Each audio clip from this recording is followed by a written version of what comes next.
BYU and Iowa State in the rematch of the century after chaos yesterday. This is a Locked On Big 12, Locked On Kansas State crossover.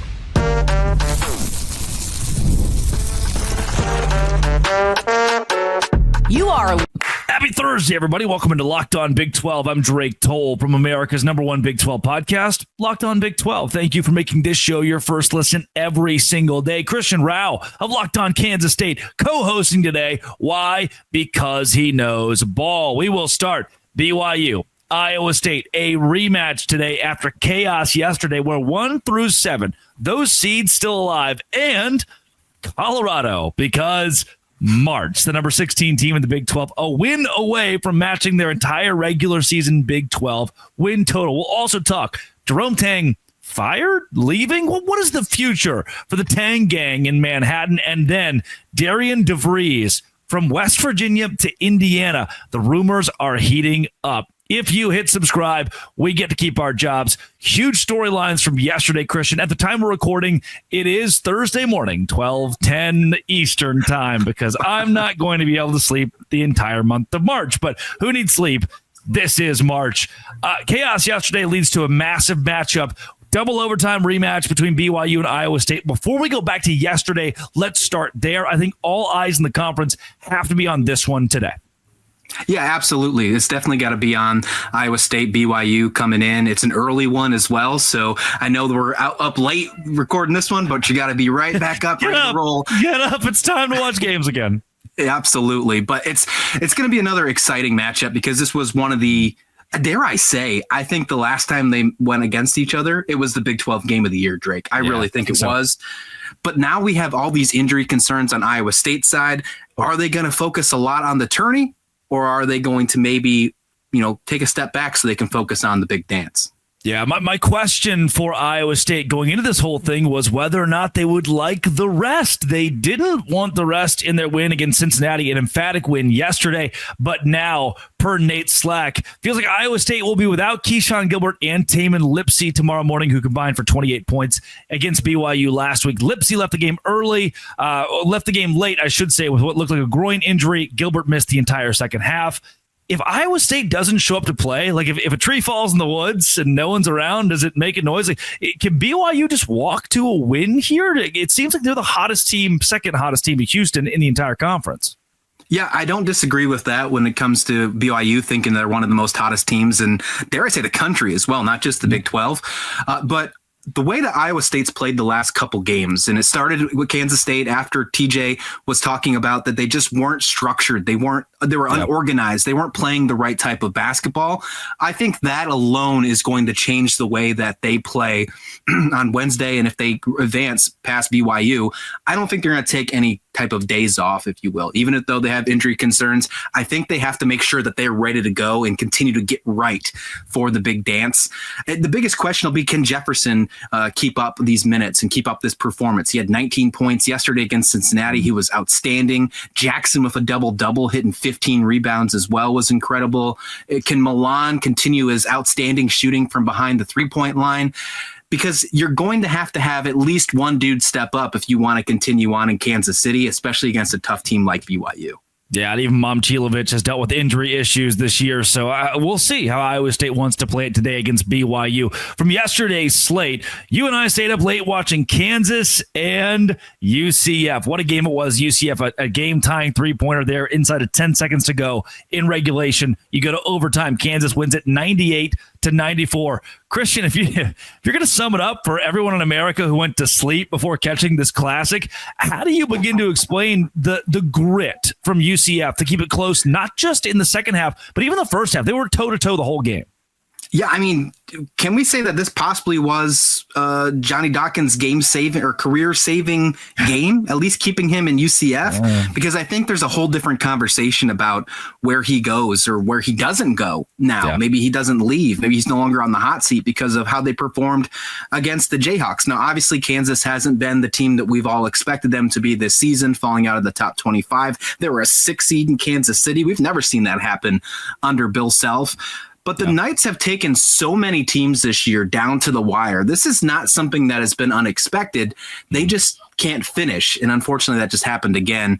But this was another great game. I thought we were going to double overtime. I thought we were going to have another BYU Iowa State, and you would have even more bags underneath your eyes, Drake. I have been so tired. I am shaking. I physically can feel how tired I was during this game and immediately afterward. I know we'll get a lot into Kansas State when we talk the Jerome Tang conversation and that first half fall apart against Baylor. So I want to hold that. West Virginia, Colorado, the Buffs outscoring the Mountaineers by 13 points in the second half. Could we be talking in a few days' time about this magical, mystic 16 seed, the Colorado Buffaloes, making ultimate noise in the Big 12? I mean, it's quite possible after what we've seen the last 2 days. They got a gauntlet of a team in Houston coming up. Let's see how serious they take this Big 12 tournament, because they know they're on the line for a potential 1 seed. Maybe that's the case for winning the Big 12 tournament. Sure. Maybe they can find themselves there. But what Colorado did, what I found really impressive was this. Obviously, you talk about the second half between Colorado and West Virginia. There was a 4-minute stretch where Colorado outscored West Virginia 15-0. And during that time, West Virginia didn't even get a shot up, not a single shot attempt. They had 7 turnovers during that span. That's what did it. And we're seeing Colorado get some big wins over the last couple days. We're talking about a team that finished at the bottom of the Big 12. But this is also, we have to remember, a team that beat UConn at the beginning of the season as well. They have what it takes to make a run. Yeah, now these games today, oh gosh, I love the Colorado one. It's so fun to have something entertaining that's not the 1 through 7 seeds in this conference. Before we go into that Jerome Tang conversation, we've hit BYU, Iowa State, Colorado, Houston. I think Kansas, Arizona is the other one that I circle. I believe that Baylor punched its ticket with a win yesterday. Texas Tech feels like a pretty strong 3 seed. I'm not sure they'll play up to that 2 line, and that is fine. Baylor sitting in that like 10, 11 range. Kansas, Arizona. I've got my eyes on this one because I'm just not sure where the 2 will be seated. I think they both really want to win tonight. Yeah, I mean, this one is huge for March Madness considerations, and I think it can go down to the fact if Kansas loses, then we could potentially see them. I think the last time I saw them, they're sitting at a 6 seed in the March Madness tournament, which is super low for them. I think if they lose this game, there's a chance that we could see them maybe drop to a 7. And when's the last time we've seen Kansas drop down to a 7 seed? It's been quite some time. And then Arizona, we talk about their whole season as just a holistic view. They were terrible in non-conference. They were great in the Big 12 conference. They can continue that. Caleb Love, what he's done over the past couple games, I mean, they can easily make a run. And we could potentially on Friday have a Texas Tech Arizona game, which could be really fun to watch. Yeah, it would be great. I know Baylor fans, that would be much to their chagrin, but gosh, those teams out west, Texas Tech and Arizona in the Big 12. Coming up, Jerome Tang, will he be headed out west or east or north or south or somewhere not in Manhattan? That is all part of a Locked On Big 12, Locked On Kansas State crossover with the Locked On Podcast Network, your team every day. Hey, today's show is brought to you by Nissan. I love Nissan personally because I drive a 2016 white Nissan Maxima with Arkansas plates. That's a true story. And Nissan, with its all-new 2025 Armada, is a proud sponsor of the Locked On Podcast Network, bringing you the team of the week in college basketball. Each week, our Locked On basketball experts are picking one team that stands apart to unexpected upsets to the most dominant teams in basketball. These guys showcase strength and sheer power like that Armada. John Shire's Duke Blue Devils are the team of the week, led by National Player of the Year candidate Cooper Flagg. They ripped through the ACC going 19-1. When it comes to the Armada, they say go forth and conquer. That's what the Blue Devils have done. It's clear that the team of the week is ready to conquer the road ahead with confidence, just like you can in the all-new Nissan Armada or any of Nissan's outstanding vehicles. The Armada, Rogue, Pathfinder. Go find your next big adventure at shopnissanusa.com. That is Nissan with shopnissanusa.com. Christian Rao of Locked On Kansas State.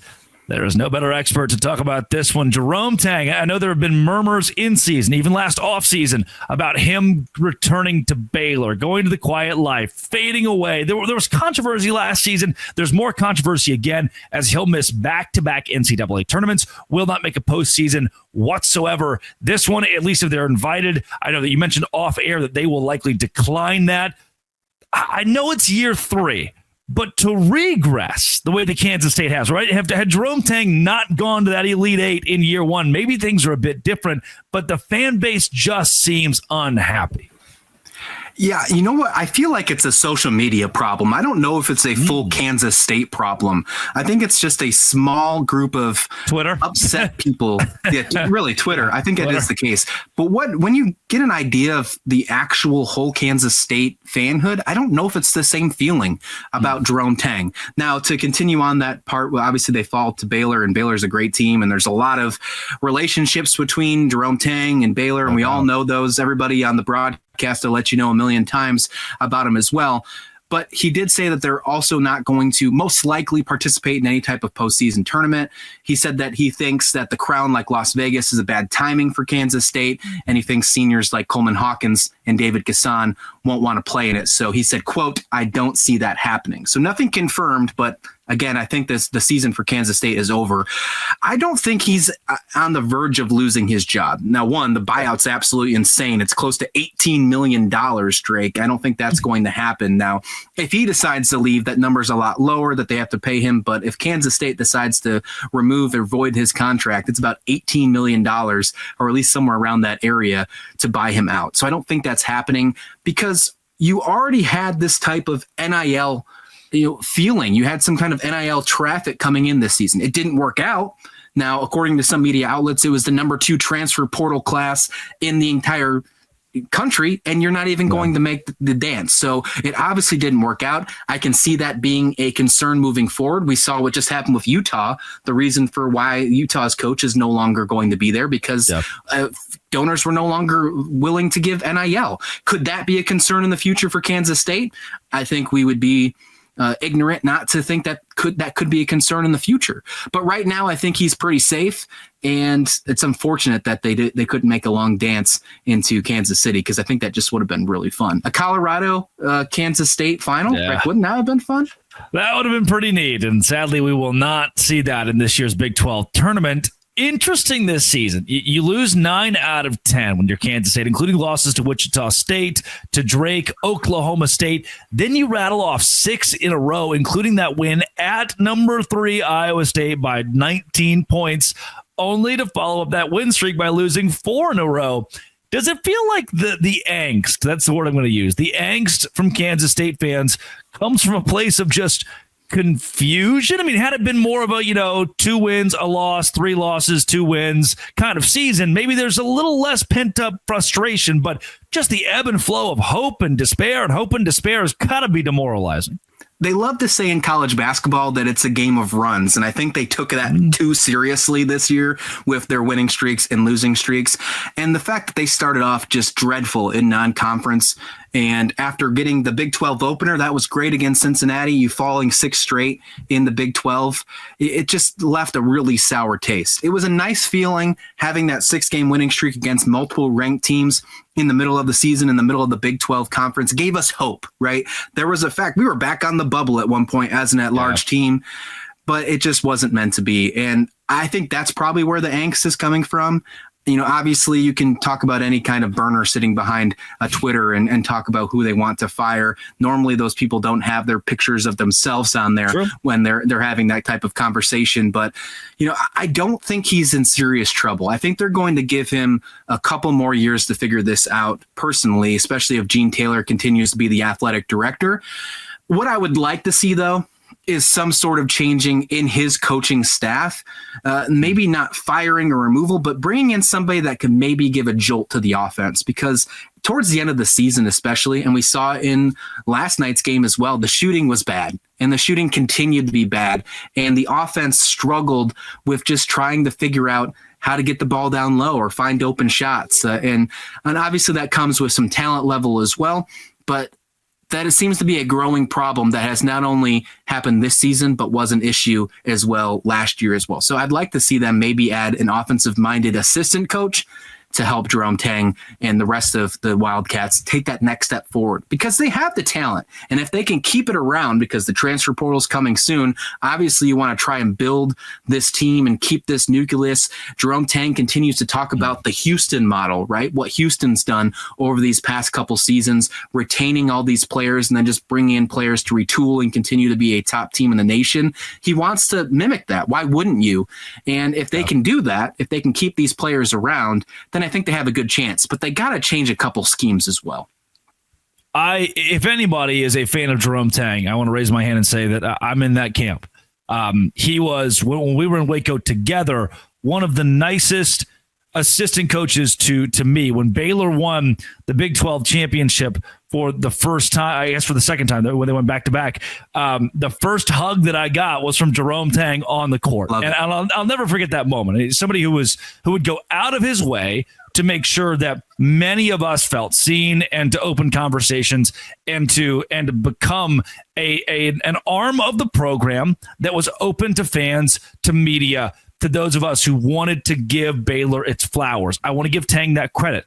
It has not gone the last 2 years the way that it was expected to go based on an Elite Eight run in year number one. And now he's facing heat that I would agree with you is altogether unwarranted. And there were conversations last year of the president of the university or the athletic director of that department not having full support of him and his decisions, and just friction points that have made things tough for Tang. Yet he has withstood a lot, including, I want to bring up Coleman Hawkins here, who made $2 million in NIL this year. And yeah, he was emotional after the game, talking to reporters, was upset. And what I go to is, man, 23 years old, right? We're in the workforce now, making $2 million for your university. It's twofold. On one hand, ma'am, you can't talk about like of course there's pressure. Of course, the media and the fans got to you, that noise got to you, but also you're a $2 million man. I would take $2 million for a year of pressure at Kansas State. Then on the other hand, I think NIL has really fostered this, put unnecessary and new pressure on players that causes this pressure cooker that puts Coleman Hawkins in the position he was in this year. If you're Tang, you've got to manage that. And from my perspective, the host of Locked On Big 12, Christian, it seems like the Hawkins situation is a microcosm of just a whole lot of problems with NIL in Kansas State because of the sheer amount of money the Wildcats doled out this year. I don't disagree with that whatsoever, but I will say that it has seemingly shown to drastically improve over the last couple weeks. I think if you would have asked me this same question a month and a half ago, I would have been completely on board with you, saying something has to change. I'd be on fire. I'd be streaming at the top of the rooftops, Drake, saying the exact same thing. But what I saw, just for example, after the Arizona State win in the first round, Doug McDaniel and Coleman Hawkins sitting at the press conference table talking about the game with Coach Tang, you could just tell that the vibes were different. The feeling with this team, the buy-in, the buzzword that Jerome Tang continued to use this season when he was trying to get this team all on one page after that crappy non-conference, after bringing in a bunch of different players from different spots, bring him in, trying to work as a cohesive unit. I think that it finally started to click. Unfortunately, that was March. That was the biggest problem. And I think that is the biggest lesson that Jerome Tang and the rest of the coaching staff have to take from this. This is the first year they really dove in deep, spent money on NIL. It took them a long time to get together and figure this out. If they can, again, going back to that whole spot, if they can have that nucleus and build a huge core, because they just let everybody walk last year. Yeah. If they can build that core and find a way to continue that culture moving into next year, I'm not so concerned, because I think Jerome Tang is a great coach. I'm right there with you. And I think he can lead this team back to the NCAA tournament, back to wherever the case needs be. And I really do. But it all starts there. With the Coleman Hawkins situation, though, that obviously is what led to all of it. And yeah, you talk about how much money he made. Obviously, that was a huge concern. But there were multiple people on social media that was attacking him for his performance, and we've all seen this. And this is not just pushed towards college basketball or college athletics as well. It did come down. There was some investigations, investigative journalism, if you will, on our good old Twitter feeds, and it came down to a gambling account. People were mad that they were not getting their bets. It wasn't even Kansas State fans so that were upset about that. I think that was what makes it even worse. If you didn't know, he didn't perform well last night, but he has a fractured tibia. He's playing on a fractured tibia. It's absolutely insane. The fall apart, and fall apart is to me the right word, of Kansas State at times this season leads to a year without a postseason bid for Jerome Tang. I do expect him to be back next year. Coming up, Darian DeVries. Will he be back at West Virginia or gone to Indiana? This is a Locked On Big 12, Locked On Kansas State crossover.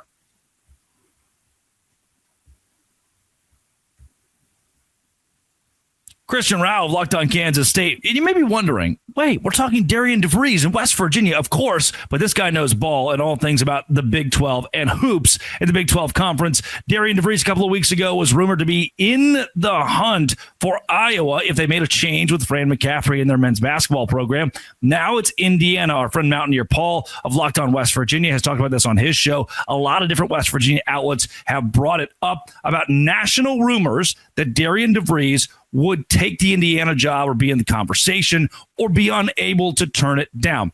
Christian, I want to eventually get in this conversation to talking about how Big 12 coaches are being sought after by major programs. Look at Scott Drew in Kentucky last year. But where I would like to start is Darian DeVries to Indiana. You know, do you see any, from a perspective, national perspective, any legitimacy to DeVries possibly making a move away from West Virginia?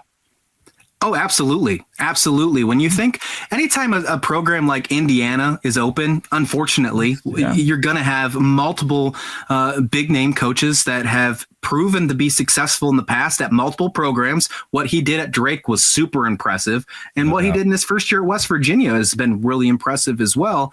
And then, oh, by the way, you're probably going to add $2 million annually to your contract. You're definitely going to look into that. Indiana is one of those teams that is going to be, even though they had a great college football playoff last year, they are a basketball school. Can you say the same about West Virginia right now? Are they a football school or are they a basketball school? If Rich Rod coming in with the TikTok dances, Drake, are we worried about, are we a football school or a basketball school? So if you want to be the top guy on campus, I think you take that job if it's offered to you. Mike Woodson's last contract was $4.2 annually. You know, his contract right now at West Virginia is about $3 million per year. You got to think that they're going to pay you, the new coach, more than what Woodson was getting in their last go. So he's going to be making probably close to $2 million more per year at a school that's probably going to have a better NIL package, unfortunately. So I could see it. Yeah, we've talked about Scott Drew to Indiana, and now Darian DeVries seems to be another candidate from the Big 12 that could be a part of the opening. And this is a tough thing to bring up. West Virginia, the last 10 years in football, and we'll talk about this in the squad a bit that releases tonight. West Virginia, the last 10 years in football, they've been fairly irrelevant in the Big 12. And in basketball, they fired two coaches. And in basketball, they've had their ebbs and flows, really haven't been much of a program for the last 7 or 8 seasons, or at least what they were in their early years of Big 12 play. They've kind of sunk in this conference. Have they lost their luster as an athletic department? I mean, is it a little more complicated to be a head coach at West Virginia today in any sport than it was 10 years ago? I think it's a tough spot to coach at. I don't think that's a hot take or anything like that. Let me save you here. But I think you're going into a really good point. I want to pause you and double down with, if West Virginia only recruited players from their own state in football and basketball, they wouldn't win a game. I'm from Arkansas. Same applies, right? But at West Virginia, it's already a very tough place to recruit. Yeah, I completely agree. Even if you expanded that up to Virginia and the D.C. area, I would still think that you'd have a really tough time to win football games at just that area. I think that pipeline is very tough if you only stay in that focused spot. But when going back to the basketball thing, I think it's really tough to win at this time. When's the last time they made the Sweet 16? I think 2017 is the last time they've even gone that deep. And obviously, this program has dealt with a lot of issues with their coaching and some personal issues with we don't have to go into by any means. But I do think it's a really tough spot to be at right now. So if you have an out that's going to offer you more money and more safeties, and I hate to use this word because I'm not a big fan of this in college basketball or athletics, but I know many people love it. A blue blood, if you will, if you're going to that type of school, then, I mean, I think you take that job. I think you run with it. So I think that there's a really strong spot of him potentially leaving. If he's offered that job, it's a tough one. But it makes you wonder who would be next on the table for West Virginia, because you've only got one year of him. So you got to start all over. We know how tough that was last year once Bob Huggins left and all the people leaving and transferring, and the portal was insane. Even because it was after the window as well. You had a great class coming in, and then you had people leaving because of the Huggins issue. So you wonder what happens moving forward. After you have this year where you're ranked in the top 25 in the first year of his coaching tenure, you made it in the AP top 25 a couple times during the year, a couple weeks you were ranked. You're going to fall really hard. Is that something you're willing to do, or something you have no choice to do? And then, flip side, on the football team, you're doing the exact same thing. This is a really tough period for West Virginia fans to be in, because you're about to see potentially 2 rebuilds in front of your eyes. If you can stick around for the long term, that's great. But it might be tough for a little bit. So I think I want to take that question. We bring up West Virginia fans and kind of flip it a bit and bring up West Virginia administrators. If you're Ren Baker, the athletic director, and you've got an offer that you need to match, or you've got a 1-year sample size of Darian DeVries, now you have to decide if he's your guy long term. How much are you willing to negotiate with someone who's given less than 365 days to your program? Yeah, I mean, he was signed a 5-year, $15 million contract when he was initially signed with West Virginia. That goes up just $100,000 each year. So he's looking at 2.8 this year, looking at 2.9 next year. As I mentioned with the Woodson contract, his last year of the contract was 4.2 annually. So I think you have to get up to that range, which means if you're going to restructure that contract, you're going to a 4-year and then potentially 16 or 17 million on that contract, which you're basically, you're almost doubling. You're very close to doubling that contract. Is that worth it? Oh, and then by the way, we're not even getting into the conversation of what will my collective do for me? What will NIL do for me? How will this help me get this team to being a Big 12 relevancy, to being a team that doesn't play until Wednesday night, being a top 4 seed in Kansas City? How can I get to that spot instead of, well, the Big 10 is offering me this. The Big 10 is offering me a spot to where I can be in front of in one of the best basketball fans in the nation. So there's a lot of things that can be in your way. But if I'm Ren Baker, I personally think you got to find a way to keep him. And if that means upping up your salary, which is something we talked about in the past. I think you and I had this conversation about West Virginia. If they can stick around, they already paid some of their coordinators a lot of money to keep them around in the Rich Rod coaching staff. Can they do the same for the basketball program? How much more can they continue to pay these coaches to keep them around and not let them be poached elsewhere? No doubt. Before we get completely out of this conversation and the show in general, Christian, what does this say about the Big 12 having its coaches at least in conversation for teams in the last year like Kentucky and Indiana? No, it says everything you'd expect it to say. They know how to build culture. They know how to build basketball programs, and the bigger programs come to them to make sure that they can continue to build with their programs. They are program builders. Just unfortunately, the Big Ten and the SEC have the money to poach these coaches to get them over to their schools. But the best coaches live in the Big 12.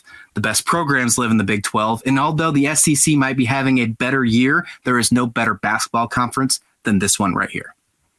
That is Christian Rao of Locked On Kansas State. Find all of his work with the Locked On Kansas State podcast, wherever you find your podcasts, and on YouTube. We'll be talking all things Big 12 basketball.